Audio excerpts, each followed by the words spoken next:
एक बंदर ने एक विधवा को गर्भवती किया। बिंदापुर गांव के पास एक घना जंगल था, जहां तरह तरह के पशु पक्षी वास करते थे।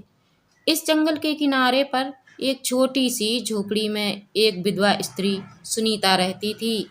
सुनीता की उम्र लगभग 26 वर्ष थी। उसका पति 2 वर्ष पहले ही एक भयानक बीमारी के कारण चल बसा था। सुनीता के पास अब कोई सहारा नहीं था। वह जंगल से लकड़ियां इकट्ठा करके और गांव में कुछ सिलाई बुनाई का काम करके अपना जीवन यापन कर रही थी। सुनीता सुंदर थी, लेकिन उसकी आंखों में एक गहरा दुख समाया रहता था। गांव के लोग तो उसकी सुंदरता के पीछे उसके अकेलेपन का उपहास भी करते थे, पर सुनीता ने कभी किसी की बात का बुरा नहीं माना। उसके लिए एक जीवन का अर्थ बस रोज की आवश्यकताओं को पूरा करना और किसी तरह दिन काटना भर था। एक दिन सुनीता जंगल में लकड़ियां इकट्ठा कर रही थी कि तभी पास के पेड़ से एक बड़ा सा बंदर नीचे उतरा और उसके सामने आकर बैठ गया। सुनीता उसे देखकर थोड़ा डर गई, लेकिन बंदर ने कोई आक्रमण नहीं किया। वह बस टकटकी लगाए सुनीता को देखा जा रहा था। सुनीता ने धीरे धीरे उससे नजरें मिलाईं और कहा, तू कौन है? क्या चाहता है? बंदर ने सिर झुका दिया, जैसे कि वह उसकी बात समझ गया हो। सुनीता ने हल्के से मुस्कुरा दिया और फिर अपने काम में लग गई। बंदर वहीं बैठा उसे देखने लगा। जब सुनीता अपनी लकड़ियां बांधने लगी तो बंदर ने आकर उसकी मदद कर दी। सुनीता आश्चर्यचकित रह गई। उसने बंदर के सिर पर प्यार से हाथ फेरा और कहा, तू बहुत समझदार है। उस दिन के बाद से बंदर रोज सुनीता के पास आता। वह उसके लिए फल लाता, उसके कामों में मदद करता और कभी कभी उसके साथ झोपड़ी के सामने बैठकर सांझ तक खेलता रहता। सुनीता के जीवन में एक नया रंग भर गया था। उसके होठों पर मुस्कान लौट आई थी। समय बीतता गया और सुनीता और बंदर के बीच एक अनोखा रिश्ता पनपने लगा। सुनीता जब अकेली होती तो बंदर उसे हंसाने की कोशिश करता। जब वह उदास होती तो वह उसके पास आकर उसके कंधे पर सिर रखकर बैठ जाता। सुनीता भी अब उसे अपने परिवार का हिस्सा मानने लगी थी। एक रात सुनीता अपनी झोपड़ी के बाहर बैठी चांदनी रात का आनंद ले रही थी। बंदर पास ही एक पेड़ की डाली पर बैठा उसे देख रहा था।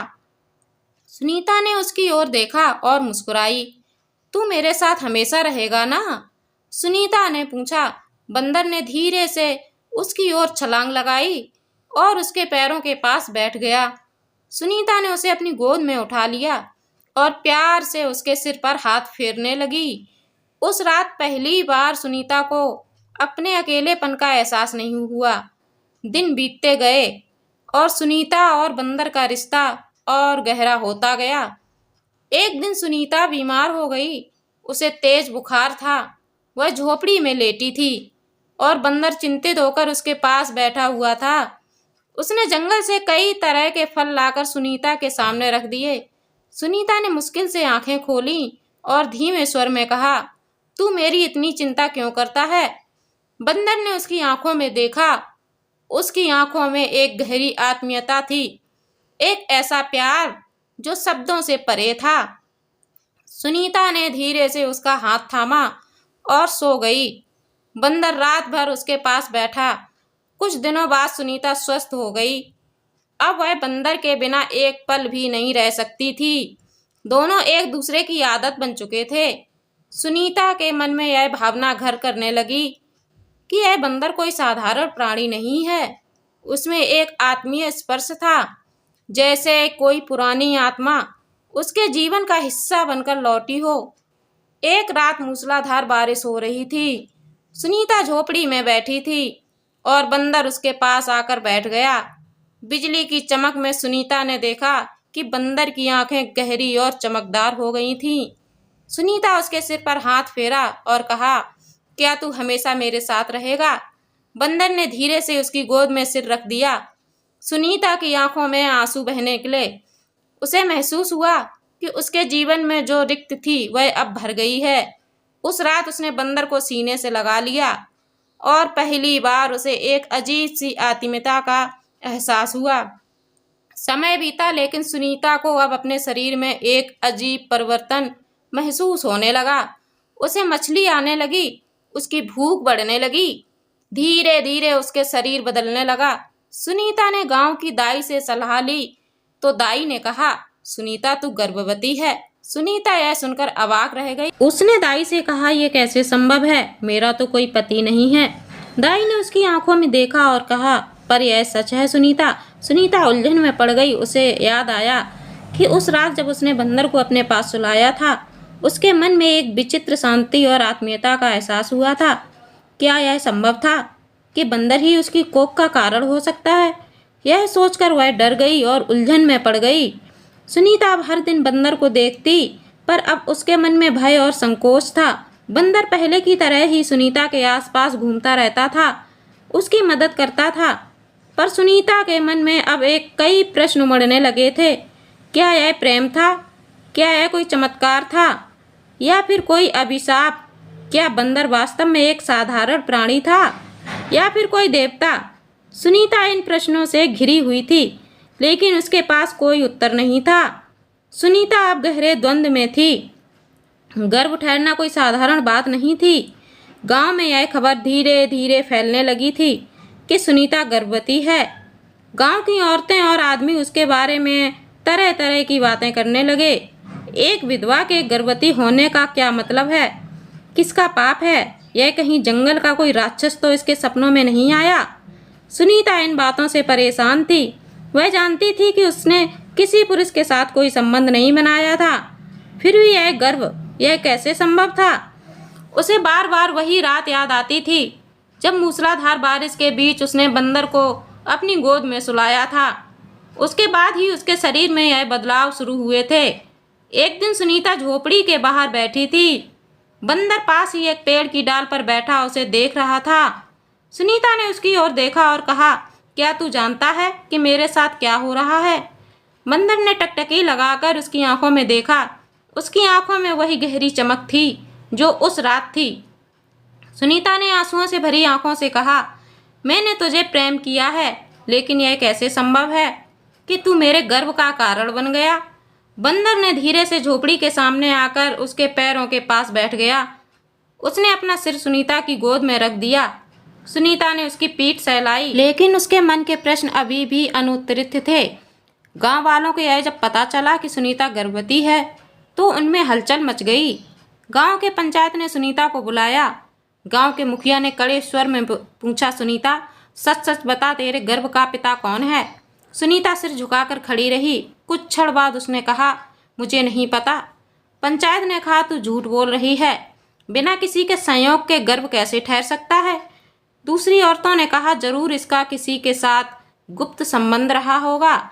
सुनीता ने साहस करके कहा, मेरे जीवन में कोई पुरुष नहीं आया, लेकिन एक बंदर है जो हर दिन मेरे साथ रहता है, मेरी सहायता करता है, मेरा सहारा है। मुखिया ने हंसते हुए कहा, क्या तू कह रही है कि तुझे बंदर से गर्भ ठहरा है? गांव वाले हंस पड़े, लेकिन सुनीता के चेहरे पर गंभीरता थी। उसने कहा, मैंने कभी किसी से कोई संबंध नहीं बनाया, मैं भी नहीं जानती कि यह कैसे हुआ, लेकिन यह सच है कि जब से बंदर मेरी झोपड़ी में आया है तभी से मेरा जीवन बदल गया है। गांव के लोगों ने यह बात सुनकर सुनीता को अकुनी और कलंकित मान लिया। गांव की औरतों ने उससे बात करना बंद कर दिया। बच्चे अब उसकी झोपड़ी के पास नहीं आते थे। सुनीता अब पूरी तरह अकेली हो गई थी। सुनीता के मन में अब भय ने घर कर लिया था। वह रोज रात को जागती रहती और अपने पेट पर हाथ फेरती। वह महसूस कर सकती थी कि उसके गर्भ में पल रही संतान की गति बढ़ रही थी, लेकिन उसका मन अब भी आशंकित था। एक दिन बंदर उसके पास आया और उसके घुटनों पर सिर रख दिया। सुनीता ने उसकी आंखों में देखा और कहा, क्या तू कुछ छिपा रहा है मुझसे? बंदर ने उसकी आंखों में गहरी नजर डाली। अचानक उसकी आंखों से आंसू टपक पड़े। सुनीता चौंक गई।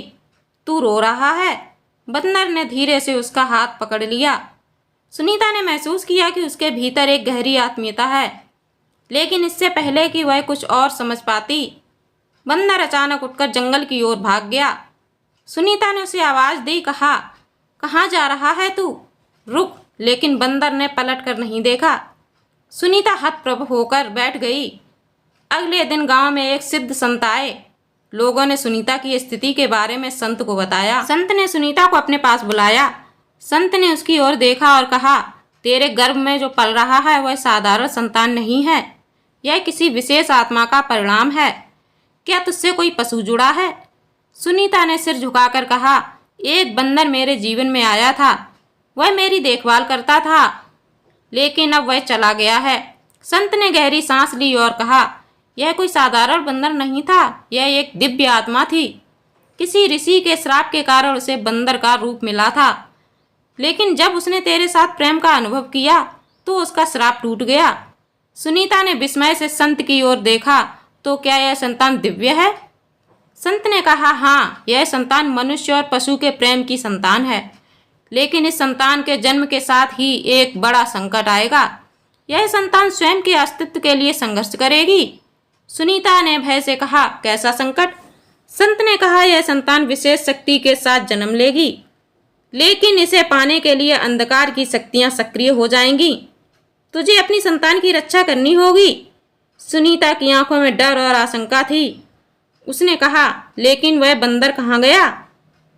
संत ने कहा, वह अब अपने वास्तविक स्वरूप में जा चुका है, वह अब देवत्व को प्राप्त कर चुका है, लेकिन जब संकट आएगा तो अवश्य लौटेगा। समय बीतता गया, सुनीता के गर्भ का आकार बढ़ता गया। गांव वाले अब भी उसे संदेह की दृष्टि से देखते थे, लेकिन सुनीता के मन में अब एक नई शक्ति आ गई थी। उसे विश्वास था कि अपने बच्चे की रक्षा करेगी। फिर एक दिन सुनीता जंगल में लकड़ियां इकट्ठा करने गई। तभी अचानक घने पेड़ों के बीच से एक डरावनी आवाज आई। सुनीता ने देखा कि सामने एक विशाल काला नाग फन फैलाए खड़ा था।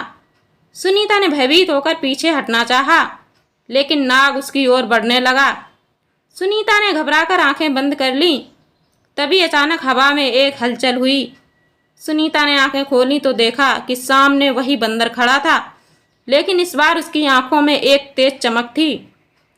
वह काले नाग की ओर उछला और जोर से उसे धक्का दिया। नाग ने फुंकार मारी और अंधकार में गायब हो गया।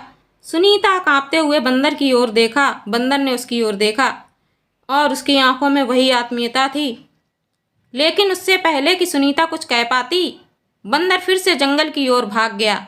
सुनीता अब समझ चुकी थी कि उसका गर्भ कोई साधारण संतान का प्रतीक नहीं है, वह दिव्य शक्ति थी जो उसके गर्भ में पल रही थी। बंदर का अचानक प्रकट होना और नाग से उसकी रक्षा करना इस बात का प्रमाण था कि कुछ बड़ा घटित होने वाला था। लेकिन सुनीता के मन में अभी भी संशय था। क्या वह बंदर सचमुच एक दिव्य आत्मा थी? अगर वह एक ऋषि का अवतार था तो वह मुझसे दूर क्यों चला गया? और वह नाग वह कौन था? इन प्रश्नों के उत्तर न मिलने के कारण सुनीता के मन में बेचैनी बढ़ती जा रही थी। गर्भ का समय पूरा होने वाला था। सुनीता का शरीर भारी हो गया था। उसे चलने फिरने में कठिनाई होने लगी थी। गांव की औरतें अब भी उससे दूरी बनाकर रखती थीं। सुनीता के लिए एक एक दिन काटना कठिन हो रहा था। एक दिन रात तेज आंधी चली। आसमान में बिजली कड़क रही थी। सुनीता अपनी झोपड़ी के भीतर अकेली बैठी थी। अचानक उसे लगा कि झोपड़ी के बाहर किसी के चलने की आहट हो रही है। सुनीता ने दरवाज़ा खोला तो देखा कि एक काले कपड़े में लिपटा हुआ एक व्यक्ति उसकी झोपड़ी के सामने खड़ा था। सुनीता ने पूछा, कौन हो तुम? सुनीता ने डरते हुए पूछा। वह व्यक्ति धीरे धीरे उसकी ओर बढ़ा। उसके हाथ में एक लंबा त्रिशूल था। उसके चेहरे पर एक अजीब सी चमक थी, लेकिन उसकी आंखों में क्रूरता झलक रही थी। तूने जो गर्भ धारण किया है वह साधारण गर्भ नहीं है, वह शक्ति का प्रतीक है। मैं उसे लेने आया हूँ। सुनीता ने पीछे हटते हुए कहा, कौन हो तुम? उस व्यक्ति ने ठहाका लगाते हुए कहा, मैं राक्षस कालकेतु हूँ। जिस दिव्य आत्मा ने तुझे गर्भवती किया है वह मेरे शत्रु का अवतार है। उस संतान को जन्म लेने से पहले ही नष्ट कर देना होगा।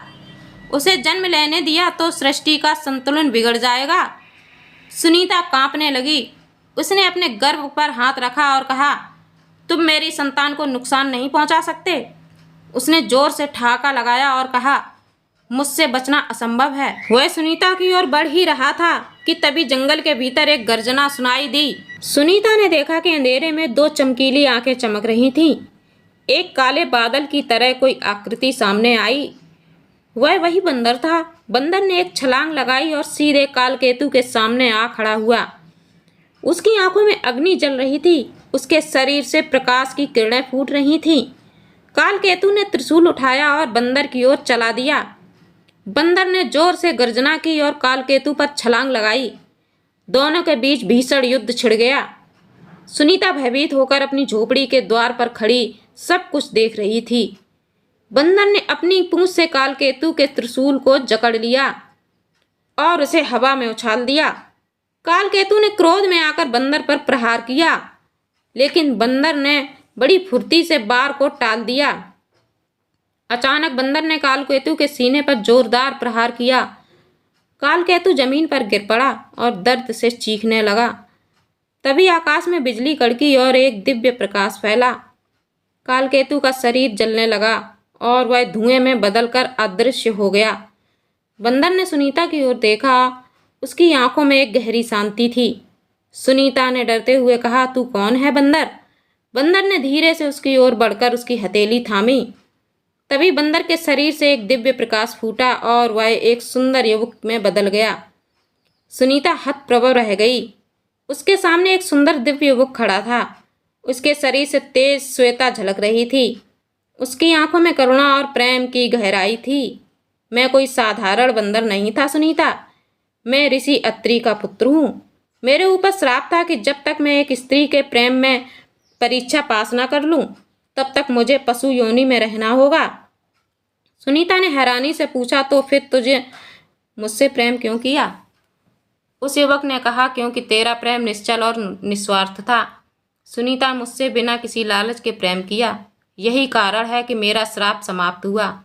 लेकिन अब एक नई परीक्षा सामने है। सुनीता ने चौंक कर पूछा, कैसी परीक्षा? युवक ने कहा, तेरे गर्भ में पल रही संतान कोई साधारण संतान नहीं है। वह सृष्टि के संतुलन का प्रतीक है। लेकिन कालकेतु के साथ ये भी सक्रिय है। वे उस संतान को जन्म लेने से रोकने की कोशिश करेंगे। तुझे इसकी रक्षा करनी होगी। सुनीता ने युवक का हाथ थामा और कहा, लेकिन तूने मुझे अकेला क्यों छोड़ दिया था? युवक ने कहा, मैंने तुझे इसलिए छोड़ा ताकि तेरा प्रेम सच्चा साबित हो सके। मैं जानता था कि तू मेरे बिना भी अपनी संतान की रक्षा करेगी या नहीं, और तूने साबित कर दिया कि तू सच्ची संगिनी है। सुनीता की आंखों से आंसू बह निकले। उसने युवक के सीने से लगकर कहा, मैं तुझे कभी जाने नहीं दूंगी। युवक ने कहा, अब मैं तुझे कभी छोड़कर नहीं जाऊंगा, लेकिन तेरे गर्भ की रक्षा के लिए मुझे एक बार फिर अपने दिव्य स्वरूप में जाना होगा।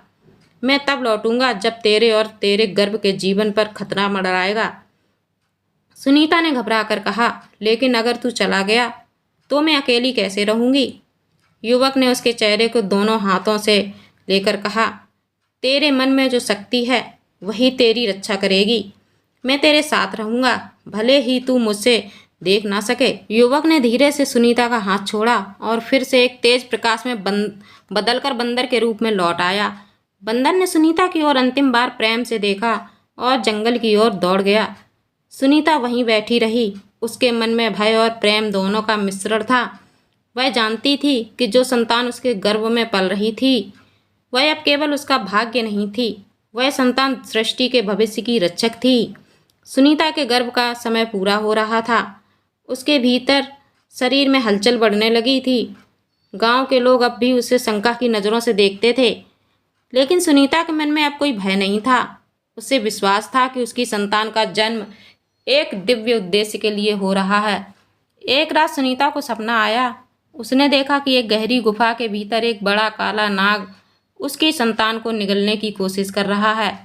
तभी अचानक एक तेज रोशनी हुई और एक सुनहरा बंदर उस नाग पर टूट पड़ा। नाग ने जोर से फुफकार मारी और अंधकार में गायब हो गया। सुनीता ने उस बंदर की ओर देखा तो वह एक सुंदर युवक में बदल गया। युवक ने सुनीता की ओर देखा और कहा, समय आ गया है, तुझे अपने भाग्य का सामना करना होगा। सुनीता की आंखें खुल गईं। उसका हृदय तेजी से धड़क रहा था। उसने अपने पेट पर हाथ रखा और महसूस किया कि शिशु की गति तेज हो रही है। उसने सोचा अब समय निकट है। सुबह होते ही गांव में अजीब सी हलचल मच गई। आसमान में अंधकार छा गया। पेड़ तेजी से हिलने लगे। पक्षी डर के मारे इधर उधर उड़ने लगे। सुनीता झोपड़ी के बाहर आई तो देखा कि गांव के बाहर एक काली आकृति खड़ी थी। वह कालकेतु था। उसकी लाल आंखों में क्रोध की ज्वाला जल रही थी। उसने गरजते हुए कहा, मैं वापस आ गया हूँ। तेरे गर्भ की संतान को मैं जन्म नहीं लेने दूंगा। सुनीता ने साहस से कहा, तू मेरी संतान को छू भी नहीं सकता। कालकेतु ने जोर से ठहाका लगाया, तू अकेली क्या कर सकती है? मैं स्वयं अंधकार का स्वामी हूँ। तेरा अंत निश्चित है। सुनीता ने अपने गर्भ पर हाथ रखा और कहा, मेरे गर्भ की रक्षा स्वयं ईश्वर कर रहे हैं। तू चाहे जितना प्रयास कर ले, मेरी संतान को तू नुकसान नहीं पहुंचा सकता। कालकेतु ने त्रिशूल उठाया और सुनीता की ओर उछाल दिया। सुनीता ने आंखें बंद कर लीं। तभी अचानक हवा में एक गर्जना हुई। सुनीता ने देखा कि सामने वही बंदर खड़ा था। उसकी आंखों से अग्नि की ज्वाला निकल रही थी। बंदर ने छलांग लगाकर त्रिशूल को हवा में पकड़ लिया और उसे कालकेतु की ओर फेंक दिया। त्रिशूल कालकेतु के सीने में जा धंसा। कालकेतु दर्द से चीख उठा, लेकिन उसने अपनी शक्ति का प्रयोग करके त्रिशूल को बाहर निकाला और बंदर पर हमला किया। बंदर ने एक शक्तिशाली गर्जना की और आकाश की ओर देखा। तभी आकाश से एक दिव्य प्रकाश निकला और बंदर के शरीर में समा गया। बंदर का शरीर स्वर्णिम हो गया। उसके सिर पर एक दिव्य मुकुट प्रकट हुआ। उसके चारों ओर एक दिव्य प्रकाश मंडल बन गया। बंदर ने कहा, कालकेतु, तेरा अंत अब निश्चित है। अब तू इस सृष्टि का हिस्सा नहीं रहेगा। कालकेतु ने क्रोध में कहा, तू मुझे नहीं हरा सकता। बंदर ने जोर से छलांग लगाई और कालकेतु के सिर पर प्रहार किया। कालकेतु ने जोर से चीख मारी और उसका शरीर जलने लगा। उसने बंदर को पकड़ने की कोशिश की, लेकिन बंदर उसके आकाश में उछाल दिया। तभी आकाश से एक दिव्य वज्र गिरा और कालकेतु के शरीर पर गिरा। कालकेतु के शरीर से काला धुआं निकला और वह राख में बदल गया। सुनीता ने देखा कि बंदर अब धीरे धीरे उसके पास आ रहा था। उसकी आंखों में प्रेम और शांति का भाव था। बंदर ने उसके हाथ को छुआ और कहा, अब तुझे अपने भाग्य का सामना करना है। सुनीता को अचानक तेज पीड़ा का अनुभव हुआ। वह जमीन पर बैठ गई। बंदर ने उसके सिर पर हाथ रखा। सुनीता को लगा जैसे एक दिव्य शक्ति उसके भीतर प्रवेश कर रही है। धीरे धीरे उसके दर्द के बीच एक मधुर रोशनी प्रकट हुई। एक शिशु के रोने की आवाज़ सुनाई दी। सुनीता ने देखा कि उसकी गोद में एक दिव्य बालक था। उसके मस्तक पर एक चमकीला चिन्ह था, ओम का चिन्ह। उसके शरीर से स्वर्णिम प्रकाश निकल रहा था। बंदर ने उस बालक को देखा और कहा, यह संतान मानव और देवत्व के मिलन का प्रतीक है। यह भविष्य में सत्य और धर्म की स्थापना करेगा। इसकी रक्षा करना तेरा कर्तव्य है। सुनीता ने प्रेम से बालक को अपनी गोद में लिया और कहा, मैं इसकी रक्षा करूंगी। बंदर ने मुस्कुराते हुए कहा, अब मेरा कार्य पूर्ण हुआ सुनीता। सुनीता ने घबराकर कहा, अब तू मुझे छोड़कर मत जा।